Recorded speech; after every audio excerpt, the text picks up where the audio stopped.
Praise the Lord. ஆண்டவராகிய இயேசு கிறிஸ்து நாமத்திலே வாழ்த்துகிறேன். 1 பேதுரு 5ஆம் அதிகாரம் 7ஆம் வசனம். அவர் உங்களை விசாரிக்கிறவானபடினாலே உங்கள் கவலைகளை அவர் மேல் வைத்து விடுங்கள். அவர் உங்கள் மேலே அக்கறையா இருக்கிறபடினாலே உங்க பிரச்சனையை, உங்க தொழிலை, உங்களுக்கு உண்டானவைகளை அவர் பொறுப்பெடுக்கிறதுனால நீங்க என்ன பண்ணாதீங்க, வருத்தப்படாதீங்க, கவலைப்படாதீங்க. கேர் அப்படின்னு அவர் பொறுப்பாளியா இருக்கார். உங்க பிரச்சனைக்கு அவர் பொறுப்பாளியா இருக்கார். தேவைக்கு அவர் பொறுப்பாளியா இருக்கார். உங்க சுகத்துக்கு அவர் பொறுப்பாளியா இருக்கார். நீங்க செய்ய வேண்டிய இடத்துல அவர் பொறுப்பா இருந்து பார்த்துக் கொள்வார். அவர் வசமாய் நீங்க வந்து விடுங்க. அதாவது அந்த வசனம் அவர் வசமாய், அவருடைய அண்டர், அவர் கீழாக உங்களை வந்து விடுங்க. நீங்க கவலைப்பட வேண்டிய அவசியம் இல்லை. அப்படிதான் சொன்னீங்க. அநேக விஷயத்தை குறித்து கவலைப்படும். மார்த்தாள் என்ற ஒரு சகோதரி அநேக காரியங்களை குறித்து கவலைப்பட்டான். ஐயோ, நான் ஒருத்தனே வேலை செய்யறேன், நான் ஒருத்தனே கஷ்டப்படுறேன். அதுக்கு தான் ஆண்டு சொல்றாரு, வருத்தப்பட்டு பார சுமக்கிறவர்களே நீங்க எல்லாரும் என்னிடத்திலே வாருங்கள், நான் உங்களுக்கு இளைப்பார் தருவேன். ஆண்டவர் உங்கள் வருத்தத்தையும் பாரத்தையும் அவர் சிலுவையில எல்லாவற்றையும் சுமந்து விட்டார். இன்றைக்கு இந்த கவலை பத்தி பேசுறதுல, இந்த கவலை நீதிமொழிகள் 12:25 சொல்லுது, மனுஷனுடைய கவலை அதை ஒடுக்கும், நல்வார்த்தையோ அதை உயிர்ப்பிக்கும், புஷ்டியாகும். நல்வார்த்தை, நம் வாழ்க்கையில் நல்வார்த்தை. இறைவன் எனக்காக இருக்கார், அவர் எல்லாவற்றையும் பார்த்துக் கொள்வார்.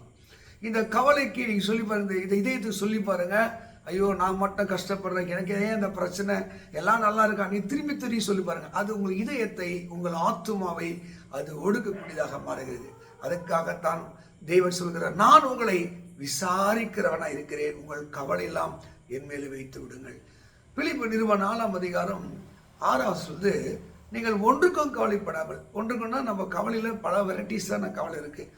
உணவுக்காக, உடைக்காக, பிறருடைய நன்மைக்காக, பிறர் நல்லா இருக்கிறது நமக்கு தாங்க முடியாது, அப்படிப்பட்ட கவலை எல்லாம் வரும். எந்த கவலையா இருந்தால் நீங்கள் ஒன்றுக்கும் கவலைப்படாமல் எல்லாவற்றை குறித்து ஸ்தோத்திரத்தோடு விண்ணப்பத்தோடு நீங்கள் தேவனுக்கு தெரியப்படுத்துங்கள். அப்பொழுது எல்லா புத்திக்கும் மேலான தேவ சமாதானம் உங்கள் இருதயத்தின் சிந்தனையை காக்கொள்ளக்கூடாது.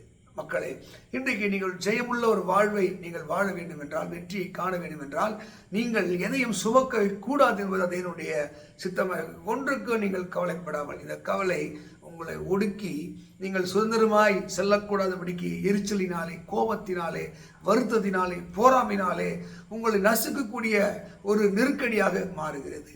தேவன் சொல்கிற அற்புதமான வார்த்தை, நான் உங்களை பொறுப்பெடுத்துக்கொள், நான் உங்களை விசாரிக்கிறேன், உங்கள் கவலையெல்லாம் என் மேல் வைத்து விடுங்கள்.